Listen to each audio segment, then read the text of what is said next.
ನಾವು ಅದಕ್ಕೋಸ್ಕರ ಸುಮಾರು 230 ಸ್ಯಾಂಪಲ್ಗಳನ್ನು ನಾವು ಟೆಸ್ಟ್ ಮಾಡೋದು across Karnataka. In the 230 samples, 224 have been found to be safe and 5 are found to be unsafe and 1 has been found to be substandard. So ಭಾಳ ಕಮ್ಮಿ ಪ್ರಪೋರ್ಷನಲ್ಲಿ ಸಿಕ್ಕಿದೆ. That is also mainly adulteration due to ಈ adding of Vanaspati and ಈ ದಾಲ್ದ ಈ ಥರದ್ದು add ಮಾಡ್ತಾರೆ ತುಪ್ಪಗೆ.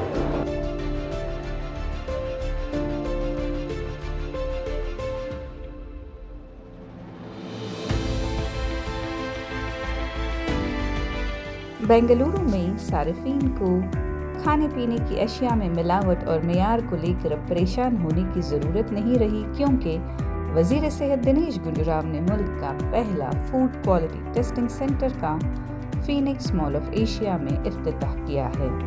इस इक़दाम से हर सारिफ को फौरी तौर पर खाने पीने की अशिया का मेयार और हिफाजत की जाँच करने की सहूलत मिलेगी।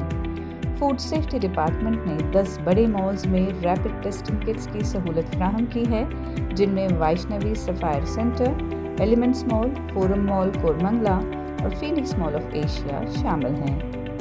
इस इक़दाम से सारिफीन रोज़मर्रा के इस्तेमाल की अशिया जैसे दालें, कुकिंग ऑयल, दूध, सब्जियां और पीने का पानी ख़रीदने से पहले उनका मेयार चेक कर सकते हैं।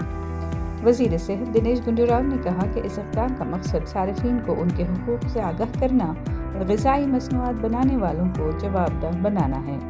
हालिया घी के मेयार से मुताल्लिक़ ख़दशात पर उन्होंने कहा कि पतंजलि समेत 230 ब्रांड्स का मुआयना किया गया, जिसमें कोई गैर महफूज अज्जा या मुज़र मवाद नहीं पाया गया है। ये इक़दाम ग़िज़ाई मिलावट के ख़िलाफ़ एक वसी मुहिम का आगाज़ है, जिसे कर्नाटक में मज़ीद मुक़ामत तक वसअत देने का मंसूबा है।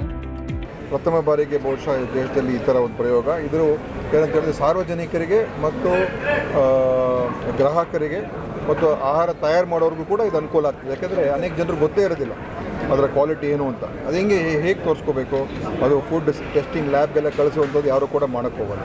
ಇಂಥ ಒಂದು ಸ್ಥಳಗಳು ಮಾಡಿದಾಗ ಅದರಿಂದ ಒಂದು ಪಾರದರ್ಶಕತೆ ಮತ್ತು ಒಂದು ನಿಯಂತ್ರಣಕ್ಕೆ ತರ್ತಕ್ಕಂಥ ಅವಕಾಶ. ಇದನ್ನು ಈಗ ನಾವು ಪ್ರಾರಂಭ ಮಾಡ್ತಾಯಿದ್ವಿ. ಮುಂದೆ ಇದನ್ನು ನೋಡಿಕೊಂಡು ಇನ್ನು ಬೇರೆ ಬೇರೆ ಕಡೆಯೂ ಕೂಡ ಇದನ್ನು ಅಳವಡಿಸ್ಬೇಕು ಅಂತ ಇದ್ದೀವಿ. ಹೇಗೆಂದರೆ ಏನೇನಿದೆ ಅವ್ರಿಗೇನೀಗ ಒಂದು ಹಾಲು ಇರ್ಬೋದು, ತುಪ್ಪ ಇರ್ಬೋದು, ಪನ್ನೀರ್ ಇರ್ಬೋದು, ಜೇನುತುಪ್ಪ ಇರ್ಬೋದು, ಅಥವಾ ಆಹಾರ ಧಾನ್ಯ ಇರ್ಬೋದು, ಟೀ ಪುಡಿ, ಕಾಫಿ ಪುಡಿ, ಇದೆಲ್ಲ ತೊಗೊಂಡು ಬಂದವರು ಅಲ್ಲಿ ಬಂದು ಕಿಯಾಸ್ಕ್ ಅಂತ ಮಾಡಿರ್ತೀವಿ ಒಂದು ಸ್ಥಳ. ಅಲ್ಲಿ ಅದನ್ನು ಟೆಸ್ಟ್ ಮಾಡೋದಕ್ಕೆಲ್ಲ ಅಗತ್ಯ ಇರುವಂಥ ಎಲ್ಲ ಸಲಕರಣೆ ಇರ್ತದೆ. ಅದನ್ನು ಟೆಸ್ಟ್ ಮಾಡ್ಬೋದು. ಅದ್ರಲ್ಲಿ ಗೊತ್ತಾಗ್ತದೆ ಅಡಲ್ಟ್ರೇಷನ್ ಇದೆಯಾ ಇಲ್ವಾ, ಅಥವಾ ಬೇರೆ ಏನಾದರೂ ಅದಕ್ಕೆ ಮಿಕ್ಸ್ ಮಾಡಿದಾರಾ, ಇದೆಲ್ಲವನ್ನು ಕೂಡ ಅದರ ಒಂದು ಗುಣಮಟ್ಟ, ಕ್ವಾಲಿಟಿ ಹೆಂಗಿದೆ, ಸರಿಯಾಗಿದೆಯಾ ಇಲ್ವಾ, ಅಥವಾ ಕೊಳ್ತೋಗ್ತಾ ಇದೆಯಾ, ಇದೆಲ್ಲ ಕೂಡ ಗೊತ್ತಾಗೋದಕ್ಕೆ ನಾವು ಒಂದು ಸರಳವಾದಂಥ ಒಂದು ಟೆಸ್ಟಿಂಗ್ ಕಿಟ್ಗಳು ಮಾಡಿಸಿದ್ದೀವಿ.